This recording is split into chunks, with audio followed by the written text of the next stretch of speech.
ఎవరికైనా జాతక చక్రంలో కుజుమ దశ జరిగే వాళ్ళు మామూలుగా ఏంటంటే సుబ్రహ్మణ్య స్వామి ఆరాధన చేసుకోవడం, హనుమంతుని ఆరాధన చేసుకోవడం, ఇంకా ఏదైనా అమ్మవారి ఆరాధన చేసుకున్నప్పటికీ కూడా ఫలితం బాగోవట్లేదు అనుకున్న వాళ్ళు ఖచ్చితంగా దశమహావిద్యల నుంచి బగళాముఖి అమ్మవారి యొక్క అష్టోత్తర శతనామావళిని మంగళవారం ఒక 3 సార్లు కానీ 5 సార్లు కానీ 11 సార్లు కానీ పఠించడం వలన చాలా వరకు కుజుడు బలంగా మారి మంచి ఫలితాలను ఇచ్చే అవకాశం ఉంటుంది.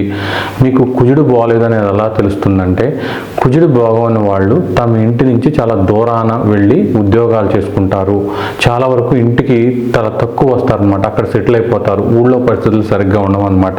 అలాగే సరైన ఉద్యోగాలు సెట్ అవ్వక చిన్న చిన్న వ్యాపారాల్లో డబ్బులు పోగొట్టుకుంటూ అటు ఇటు ఊగుతున్న వాళ్ళందరికీ కూడా కుజుడు బాగోనట్టే అనమాట. కాబట్టి వీళ్ళందరూ కూడా బగళాముఖి ఆరాధన చేయడం వలన శత్రువులు తొలగిపోతాడు, కుజుడు బలపడతాడు, చాలా మంచి ఫలితాలు వస్తాయి.